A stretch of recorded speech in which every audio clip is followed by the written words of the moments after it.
दरबार में कुछ दरबारियों का तो काम ही यही था कि जैसे भी हो तेनालीराम को नीचा दिखाया जाए, कोई ऐसा षड्यंत्र रचा जाए जिससे कि तेनालीराम महाराज की नजरों में गिर जाए। वे सब यानी तेनालीराम से ईर्ष्या रखने वाले अधिकारी पिछले काफी दिनों से इसी प्रयास में लगे हुए थे। इस बार भी उन्होंने तेनालीराम पर भ्रष्टाचार के आरोप लगा लगाकर महाराज के कान भरने आरंभ कर दिए।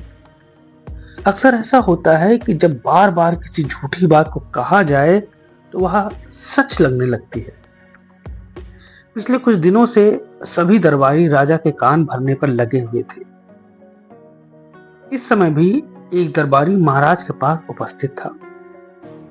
महाराज, यदि जान की अमान पाऊं तो कुछ अर्ज करूं। महाराज ने कहा, हाँ हाँ कहो, क्या बात है। पहले आप अभयदान दें तो कहूं, डरते हुए दरबारी बोला। ठीक है, हम तुम्हें अभयदान देते हैं, अब कहो। महाराज, निर्भय होकर वह दरबारी बोला, सुनने में आ रहा है कि आजकल तेनालीराम अनाप शनाप तरीकों से खूब धन बटोर रहे हैं।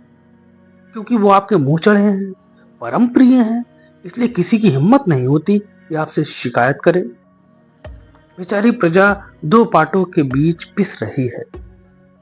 एक ओर आपका डर है तो दूसरी ओर तेनालीराम की घुड़कियों का। बड़े ही प्रभावशाली ढंग से दरबारी ने अपनी बात रखी। ठीक है, हम इस तथ्य की जांच कराएंगे। महाराज चूंकि जानते थे कि दरबारी तेनालीराम से जलते हैं, इसलिए शिकायतें करते रहते हैं। अतः इस प्रकार कहकर वे अक्सर बात को टाल दिया करते थे। इसके बावजूद यह क्रम बदस्तूर जारी था। दरबारी भी हार मानने वाले नहीं थे। महाराज बात टालते नहीं थक रहे थे और दरबारी शिकायतें करते नहीं थक रहे थे। किंतु वही बात, एक झूठ को रोज रोज बोलो तो वह सच लगने लगता है। एक दिन महाराज कृष्णदेव राय सोचने लगे कि कहीं ऐसा तो नहीं है कि दरबारियों के बात में कुछ सच्चाई हो और हम तेनालीराम के स्नेह के कारण बात को टालकर कोई अनर्थ कर रहे हो। जिस प्रकार से तेनालीराम की शिकायतें आ रही हैं, उससे तो यही लगता है कि वह हमारे प्यार और दिए गए सम्मान का अनुचित लाभ उठा रहा है।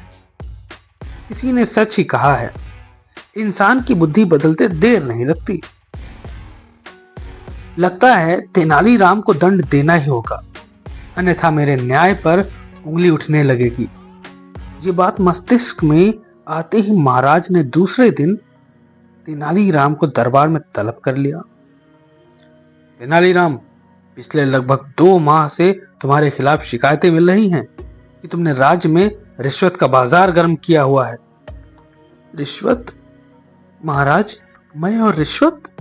महाराज, ये तो उसी प्रकार असंभव है जिस प्रकार नदी के 2 किनारों का मिलना। हम भी यह बात जानते हैं, इसी कारण इतने दिनों तक खामोश रहे। किंतु अब और अधिक शिकायतें नहीं सुनी जाती। अतः या तो तुम अपनी ईमानदारी का प्रमाण दो या पद से त्याग पत्र दो। महाराज के स्वर में छिपी वेदना को तेनालीराम ने तुरंत भांप लिया। वह समझ गया कि उसके दुश्मनों ने महाराज की नाक में दम किया हुआ है, इसलिए दुखी होकर महाराज को ये सब कहना पड़ा है। इस साजिश का भांडाफोड़ करना ही पड़ेगा। उधर तेनालीराम को भरे दरबार में अपमानित करवाकर उनसे जलने वाले दरबारी मन ही मन बेहद खुश हो रहे थे। फिलहाल तेनालीराम की समझ में कुछ नहीं आ रहा था, अतः वह सिर झुकाए खामोश बैठा था। दरबार में रोजमर्रा की कार्यवाही प्रारंभ हो गई। जब दरबार की कार्यवाही समाप्त होने को आई तो महाराज ने एक बार पुनः तेनालीराम को याद दिलाया कि उसे अपनी ईमानदारी का प्रमाण देना है। तेनालीराम चुपचाप अपने घर चले गए। अगले दिन जैसे ही दरबार की कार्यवाही आरंभ हुई, वैसे ही तेनालीराम का नौकर आंखों में आंसू लिए दरबार में हाजिर हो गया और एक पत्र मंत्री जी के हाथों में सौंप दिया। सभी ने आश्चर्य से एक दूसरे की ओर देखा। मंत्री ने पत्र लेकर महाराज की ओर बढ़ाया तो वे बोले, पत्र पढ़ा जाए। इसमें अवश्य ही तेनालीराम की बेगुनाही का सबूत है। मंत्री पत्र खोलकर पढ़ने लगा। महाराज, शत शत प्रणाम। कल मुझ बेकसूर को भरे दरबार में बड़ा लज्जित होना पड़ा। मेरे दरबारी साथी भी मेरे खिलाफ यह आरोप सुनकर चुप बैठे रहे, जिससे लगा कि मैं उनकी नजर में कसूरवार हूं। महाराज, मुझ जैसे सत्यवादी के लिए ऐसी अपमानजनक स्थिति बेहद कष्टकर है। ऐसे जीवन से तो मृत्यु ही श्रेष्ठ है। इसलिए मैं स्वयं को नदी में भेंट चढ़ा रहा हूं। ईश्वर से यही कामना है कि महाराज के नेतृत्व में विजयनगर राज्य खूब फले फूले। आपका सेवक तेनालीराम। पत्र का मजमून सुनते ही महाराज कृष्णदेवराय ने आंखें मूंद ली। आंसुओं के दो मोती उनके गालों पर लुढ़क आए। फिर एक दीर्घ निश्वास होकर वह बोले, हे मेरे प्रभु, यह मैंने कैसा अनर्थ किया। अब तेनालीराम जैसा अनमोल हीरा हमें कहां मिलेगा। आप ठीक कहते हैं महाराज। तेनालीराम का हितैषी एक दरबारी दुखी स्वर में बोला। तेनालीराम बहुत ही बुद्धिमान था। उसकी पूर्ति हो पाना असंभव है। वह राजभक्त, विद्वान, सत्यवादी और ईमानदार था। वह सबका हितैषी और खुश मिजाज था। धीरे धीरे दरबार कक्ष में तेनालीराम की प्रशंसा के गीत गाए जाने लगे। इनमें दोनों ही किस्म के लोग थे, तेनालीराम के हितैषी भी और शत्रु भी, जो रोज राजा के कान भरते थे।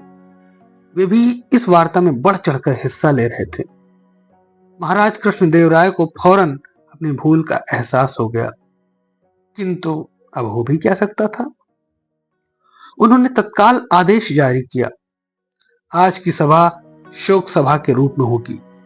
आप सभी तेनालीराम की आत्मा की शांति के लिए ईश्वर से सच्चे मन से प्रार्थना करें।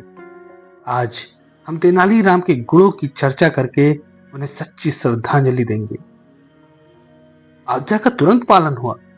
राज्य का झंडा झुका दिया गया। सभी ने कुछ न कुछ कहकर तेनालीराम को श्रद्धांजलि अर्पित की। फिर तेनालीराम के गुणों की चर्चा शुरू हो गई। सभी बढ़ चढ़कर तेनालीराम की बड़ाइयां कर रहे थे। बात यहां तक आ पहुंची कि दरबारियों ने स्वयं कबूल किया कि उन पर लगा भ्रष्टाचार का आरोप बिल्कुल मिथ्या था और उनके दुश्मनों ने उन्हें बदनाम करने के लिए यह चाल चली थी।